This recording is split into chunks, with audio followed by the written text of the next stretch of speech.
இருட்டுக்குள்ளே இருக்கிற பிள்ளைய கொண்டு வந்து ஊர் சேர்த்துருக்குறாங்க. வேகமாக வருகிறான் ராமானுஜன். அம்மா கிட்டையும் மாமா கிட்டையும் மற்றவர்கள் திருக்கட்சி நம்பிகள் கிட்டையும் நடந்ததை எல்லாம் சொல்லுகிறார்கள். திருக்கட்சி நம்பி எல்லாரும் வருத்தப்படுகிறார்கள். இனி அந்த யாதவ பிரகாசருடைய குருகுலத்திற்கு போக வேண்டாம், நீ இங்கேயே இரு என்று சொல்லுகிறார்கள். யாதவ பிரகாசர் அங்கே பயணத்தை முடித்து கொண்டு வருகிறார். அங்கே காணும்னு தேடுறாங்க. அவருக்கு என்ன நினைப்புன்னா, காட்டுக்குள்ளே விட்டுட்டு வந்திருக்கோம், அவன் இருட்டுக்குள்ளே போய் எங்கேயாவது பள்ளத்தில் விழுந்திருப்பான், அல்லது காட்டு விலங்கு சாப்பிட்டு முடிச்சிருக்கோம், முடிஞ்சு போச்சு ராமானுஜனுடைய கதை, இனி நம்மளுக்கு போட்டிக்கு ஆள் இல்லை என்று அவர் காசிக்கு போய் எல்லாம் சுற்றி முடிச்சுட்டு அங்கே விஸ்வநாதர் தரிசனம் பண்ணி அங்கே இருந்து திரும்ப பயணப்பட்டு வருகின்றார். இங்கே பார்த்தால் காஞ்சிபுரத்திலே திருக்கட்சி நம்பிகளிடம் பாடம் கேட்டுக்கொண்டிருக்கிறார் ராமானுஜர். அதில் ஒரு பெரிய விஷயம் என்ன தெரியுமா? திருக்கட்சி நம்பிகள் எப்படி தெரியுமா? அவர் வைசிய குலத்திலே பிறந்த மகா உத்தமரான ஸ்ரீ வைஷ்ணவர். குலபேதம் கிடையாது பெருமாளுக்கு என்பதை உலகத்துக்கு காட்ட வந்த சரிதம் நம்முடைய ராமானுஜர் சரிதம். நீங்கள் எந்த குலத்தில் பிறந்தாலும் சரி, அது நம்முடைய பெருமாளுடைய குலம். திருக்கட்சி நம்பிகளுக்கு திருஆலவட்டம் வீசுறது, விசிறி விசிறது தான் கைங்கரியம். பெருமாளுக்கு பக்கத்துலேயே இருந்து விசிறி விசிச்சுக்கிட்டே இருப்பாராம். இதில் என்ன ஒரு ஸ்பெஷல் தெரியுமா? இவர் கேட்குறதுக்கெல்லாம் காஞ்சி வரதன் பதில் சொல்லுவார். நம்ம வீட்டில் பாருங்களேன், இந்த சவரம் பண்ண யாராவது வருவாங்கல்ல, அந்த தொழிலாளர்கள் சகோதரர்கள் வந்தாங்கன்னா, நான் பார்த்துருக்கேன், எங்கள் தாத்தாவுக்கு அந்த பக்கம் வீட்டில் முத்து பக்கம் இல்லை பின்பக்கம் அந்த பின்கட்டில் உட்காந்து வச்சு பண்ணுவாங்க. அப்போ வந்து இப்படி இப்படி பண்ணிட்டு கத்தியை இங்கே வச்சுக்கிட்டு, சுவாமி சாமி நான் சொல்கிறது சரிதானே சாமி அப்படின்னா எங்கள் தாத்தா சொல்லுவார், டேய் கழுத்தில் கத்தியை வச்சுக்கிட்டு சாமி சரிதானேன்னு சொன்னால் நீ சொன்னதை நான் மாற்றியா சொல்ல போகிறேன், கத்தியை எடுத்துகிட்டு கேள்வி கேளு அப்படிம்பாங்க. அது மாதிரி திருஆலவட்டம் வீசுறாருல இவர், திருவாலவட்டம் வீசுகிற போது திருக்கட்சி நம்பர்களுக்கிட்ட பேச்சு கொடுத்துக்கிட்டே இருப்பாராம் வரதர். சர்வசாதாரணமாக பேசுவாங்க. அந்த அர்ச்சாமூர்த்தம் இவர்கிட்ட பேசும். அப்படிப்பட்ட ஒரு பெரிய பாக்கியவான் திருக்கட்சி நம்பிகள். திருக்கட்சி நம்பிகளை தன்னுடைய குருநாதராக ஏற்றுக்கொள்ள வேண்டும்னு ராமானுஜருக்கு ஆசை. ஆனால் திருக்கட்சி நம்பிகளுக்கு ரொம்ப தயக்கம். ஏனென்றால், நீ பிராமண குலத்திலே பிறந்த பிள்ளை, நான் வைசிய குலம், நான் எப்படி உனக்கு உபதேசம் செய்ய முடியும் என்கின்ற தயக்கம் அவருக்கு இருந்தது. பெருமக்களே, ராமானுஜர் நீங்கள் எந்த குலமாக இருந்தாலும் வரதனுடைய காதுகளிலே சென்று அவனிடம் சரிக்கு சரி பேசக்கூடிய பாக்கியத்தை பெற்றவர் நீங்கள். உங்களை விட உத்தமர் உலகத்தில் யார் இருக்கக்கூடும்? நீங்கள் தான் எனக்கு குரு என்று சாஷ்டாங்கமாக விழுந்தார் திருக்கட்சி நம்பிகளுடைய கால்களிலே. குருநாதரும் பிள்ளை சீடருமாக ரெண்டு பேரும் பழகி கொண்டிருக்கிறார்கள். ஒரு நாள் திருக்கட்சி நம்பிகளை வீட்டுக்கு அமுது செய்ய உணவு அருந்துவதற்கு வர வேண்டும் என்று அழைக்கின்றார். ராமானுஜருக்கு இந்த குரு பக்தி ரொம்ப அதிகம்ங்க. குரு தேடலும் அதிகம். அவருடைய சரிதம் முழுக்க குரு தேடல் தான் அதிகமாக இருக்கும். திருக்கட்சி நம்பிகளை தன்னுடைய வீட்டுக்கு சாப்பிட்றதுக்கு கூப்பிடுறாரு. திருக்கட்சி நம்பிகளுக்கு கொஞ்சம் தயக்கம் தான் இருந்தாலும் ராமானுஜனுடைய அந்த பிடிவாதத்திற்காக வருகிறேன் என்று ஒப்புக்கொள்கிறார். அவர் வராருன்னு சொன்ன உடனே தஞ்சமாம்பாள்கிட்ட போய், இங்கே பார், இருக்கிறதுலேயே ரொம்ப ரொம்ப ருசியான அமுது படைக்கணும், என்னுடைய குருநாதர் வருகிறார், திருக்கட்சி நம்பிகள் வருகிறார் என்று அவளுக்கு உத்தரவு போட்டுவிட்டு இவர் திருக்கோயிலுக்கு கைங்கரியம் பண்ணுவதற்கு போகிறார். அங்கே தஞ்சமாம்பாள் அமுது தளிகை செய்து வைத்திருக்கிறாள். இவர் கோயிலில் போய் திருக்கட்சி நம்பிகளை அழைச்சிட்டு வர்றதுக்காக தெற்கு வீதி வழியாக வருகிறார். அவர் அந்த பக்கம் போகிறத தெரிந்து கொண்டு திருக்கட்சி நம்பிகள் வடக்கு வீதி வழியாக இப்படி வந்துகிறார். ஏன்? இந்த ராமானுஜனுடைய உள்ள குறிப்பு என்னன்னு அவருக்கு தெரிஞ்சு போச்சு. ராமானுஜருக்கு என்ன குரு பக்தி பாருங்க. மனைவியை விட்டு சமைக்க வச்சு இவருக்கு அமுது பரிமாறி அவர் சாப்பிட்ட பிறகு அந்த மிச்ச பிரசாதத்தை தான் உண்ண வேண்டும் என்று ராமானுஜன் முடிவு செய்திருந்தார். அப்படி ஒரு அபச்சாரத்தை செய்யக்கூடாது என்று திருக்கட்சி நம்பிகள் முடிவு செய்து விட்டார். அது எப்படி நீ சாப்பிடலாம் என்று இவருக்கு இருக்கக்கூடிய இயல்பான தயக்கத்தில் வீட்டுக்கு வருகிறார். தஞ்சமாம்பாள் அவரை உள்ள கூப்பிட்டு நடுக்கூடத்தில் வச்சு சாப்பாடு போடாமல் முன்கட்டு ரேழிலேயே வச்சு நடையிலேயே வச்சு இலை போட்டு பரிமாறி சாப்பாடு போடுகின்றாள். ஒரு பெரிய தப்பு, அபச்சாரத்தை செய்து விடுகிறாள். அதை விட அபச்சாரம், அவர் சாப்பிட்டு எழுந்த உடனே அந்த இலையை தூக்கி குச்சியால் போட்டுட்டு போய் ஸ்நானமும் செய்து விடுகிறாள். ராமானுஜர் வந்து பார்க்குறா, அந்த பொண்ணு குளிச்சுட்டு வர்றா.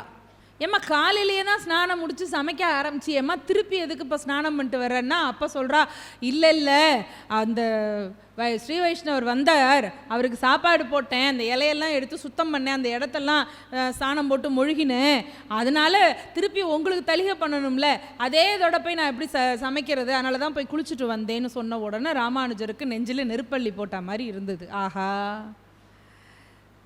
பர்த்தாவுக்கு ஏற்ற பதிவிரதை என்றால் எக்காலமும் ஒன்றாக இருக்கலாம், சற்றே ஏருக்கு மாறாக இருந்தால் சந்நியாசம் பின்னாடி போறாரு.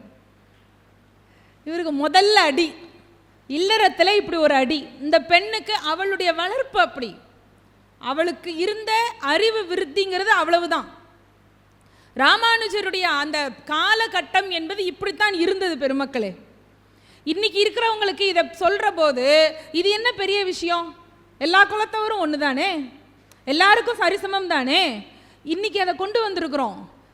இதில் என்ன முக்கியமான விஷயம்னா, இந்த புரட்சி நம்ம தேசத்தில் இந்த 50-100 வருஷத்துக்குள்ளே வரலிங்க, 1000 வருஷத்துக்கு முன்னாடியே இந்த புரட்சியை செய்தவர் ராமானுஜர். அதைத்தான் நாம் இங்கே சிந்திக்க வேண்டும். நமது தர்மம் தன்னைத்தானே உருவாக்கி கொள்ளும், தன்னைத்தானே வளர்த்து கொள்ளும். அதை யாராவது அழிக்க வந்தால் அவர்களையும் தேவைப்பட்டால் அவர்களையும் திருத்தி தனக்குள்ளே உட்கிரகித்து கொள்ளும், தேவைப்பட்டால் அவர்களை அழிக்கும். இன்னும் சொல்ல போனால் தனக்குள்ளே ஏதாவது குறைகள் இருந்தால் அதை தன்னைத்தானே நிவர்த்தி செய்வதற்கான மகான்களையும் தானே உற்பத்தி செய்யும். புரியுதுங்களா? இதுதான் இந்த தேசத்தில் நாம் வழி வழியாக கும்பிடக்கூடிய நம்முடைய தர்மத்தினுடைய பெரிய சிறப்பு. யாரும் வெளியிலிருந்து வந்து சொல்லிக் கொடுக்க வேண்டாம், யாரும் வந்து மாற்ற வேண்டாம், யாரும் திருத்த வேண்டாம், அது தன்னைத்தானே சரி செய்து கொள்ளும், எல்லாவற்றையும் உள்கிரகித்து கொள்ளும், தேவையானதை அதற்குள்ளே வளரவிடும். தேவையில்லாத கலைகள் எந்த காலத்தில் வந்தாலும் அதை எப்பொழுது வேண்டுமானாலும் தூக்கி வீசிவிடும். அதற்கு தேவையானவர்கள் உதிப்பார்கள். அதுதான் ராமானுஜர். இப்போ திருக்கச்சி நம்பிகள் கிளம்பி போய்விட்டார். இதை கேட்ட உடனே ராமானுஜருக்கு ரொம்ப கஷ்டமாக போச்சு. இந்த தஞ்சமாம்பாளை என்ன செய்யறதுன்னு அவருக்கு தெரியல. சரி இருக்கட்டும் என்று சொல்லிக்கொண்டு அங்கே இருந்து அடுத்ததாக அவருக்கு ஒரு குருநாதருடைய அந்த பார்வை கிடைக்கிறது. காஞ்சிக்கு வருகை தருகிறார். திருவரங்கத்திலே இருந்து ஆள வந்தார் என்கின்ற இவருடைய குருநாதர். ராமானுஜருடைய அந்த பெருமை, அவர் அழகுன்னா அழகு, அப்படி ஒரு அழகாங்க. சும்மா 8 அடி உயரத்தில் ஆஜானு பாகுவா, நீண்ட நெடிய நெடுமால் என்று பெருமாளை சொல்கிறோமே, பெருமாளுக்கு தம்பினா சும்மாவா? அப்படி பெருமாளுக்கு இணையான அழகாக ஆதிசேஷன் அம்சமாக அப்படி தீர்க்கமான பார்வை, நல்ல கூரான அழகான மூக்கு, நீண்ட நெடிய தோள்களும் முழங்கால் வரைக்கும் நீண்ட கரங்களுமாக அப்படி ஆஜானு பாகுவா இருப்பார் ராமானுஜர். யார் பார்த்தாலும் அவர்களை பார்த்த உடனே அப்படியே சாஷ்டாங்கமாக விழுந்து கும்பிடுற அளவுக்கு அந்த ஒரு தேஜஸ்ன்னு சொல்லுவோம் பாருங்களேன், இந்த தேஜஸ்ங்கிறது அதுதான். அப்படி இருப்பார். அவரை பார்த்த உடனே ஆள வந்தாருக்கு மனசுக்குள்ள வருது, இப்படி ஒரு பிள்ளை அல்லவா நம்முடைய திருவரங்கத்துக்கு வரணும், ஸ்ரீரங்கத்தையினுடைய அந்த நடைமுறைகளை எல்லாம் எடுத்து சரி செய்து ஆச்சாரியன் பீடத்திலே அமர்வதற்கு இவனல்லவா வரணும்னு ஆள வந்தார் மனதிற்குள்ளே முடிவு செய்கிறார். ஆனால் அங்கே இருக்கக்கூடிய நிலைமையை யோசித்து விட்டு அவர் மீண்டும் ஸ்ரீரங்கத்துக்கே போய்விடுகிறார். இப்பொழுது ஸ்ரீரங்கத்திற்கு போய் ஆள வந்தார் சேர்ந்த பிறகு இங்கே காஞ்சிபுரத்திலே திருக்கச்சி நம்பிகளுக்கும் இவருக்குமான அந்த தொடர்பு போய்கொண்டே இருக்கிறது. அப்ப இன்னொரு ஒரு சம்பவம் நடக்கிறது. ஒரு வைஷ்ணவர் வருகிறார் அந்த தஞ்சமாம்பாள் கிட்ட. காலை நேரம், அம்மா பசிக்குதுமா, ஏதாவது சாப்பாடு கொடுக்குறியாம்மான்னு வராரு. அந்த அம்மா, தே வேலை பழப்பு போங்க, அதெல்லாம் ஒன்றும் இல்லை அப்படின்னு சொல்லி அனுப்பிட்டா. பிறகு அவர் அப்படியே கோயிலுக்கு வருகிறார். ராமானுஜர் இவரை பார்த்து, ரொம்ப சோர்வாக இருக்கீங்களே சுவாமி, என்ன வேணும் அப்படின்னு.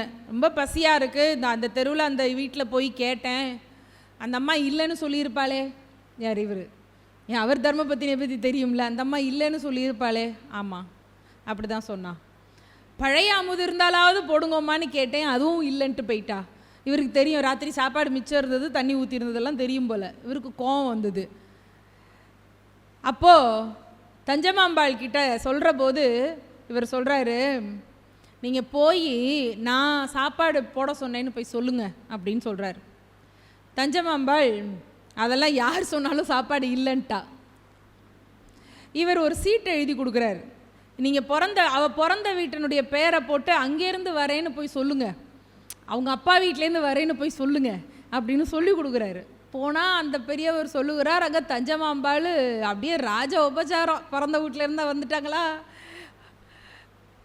ஒரு வீக்னஸுக்கு சொல்கிறேன் நான்.